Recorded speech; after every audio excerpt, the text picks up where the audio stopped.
Welcome to my channel SK knowledge class. दोस्तों आज की इस वीडियो में आपको बताऊंगा त्रिभुज के तीनों शीर्ष दिया है उससे केंद्रक ज्ञात करने के लिए। ठीक ना।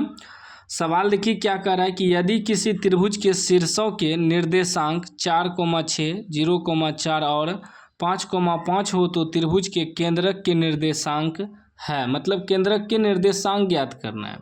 त्रिभुज बना लिए हैं, इसके तीनों शीर्ष दिया है ए बी सी। एक होता है त्रिभुज का क्षेत्रफल, लेकिन इसमें क्षेत्रफल नहीं निकालना है, केंद्रक के निर्देशांक निकालना है।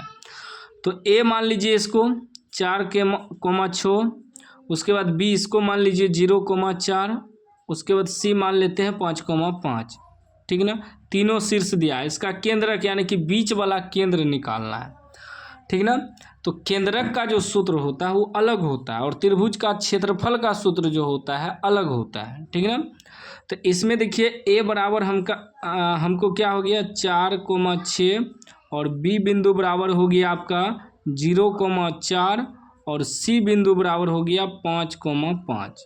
तो इसमें होता है पहला एक्स दूसरा हुआ है, पहला एक्स दूसरा हुआ है, पहला एक्स दूसरा हुआ है। तो इसमें 3 गो एक्स हो जाएगा तो x1 x2 x3 मानेंगे, 3 गो y हो जाएगा तो y1 y2 y3 मान लेंगे। ठीक ना। इसमें देखिए x1 आपका 4 हो गया, उसके बाद x2 आपका 0 हो गया, उसके बाद x3 आपका 5 हो गया।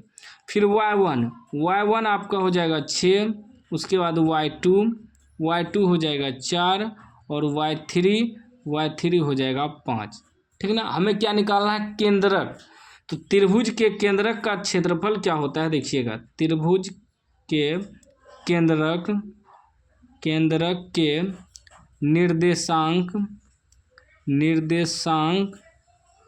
बराबर सूत्र होता है x1 plus x2 plus x3 बटे 3, y1 plus y2 plus y3 बटे 3, यही सूत्र होता है।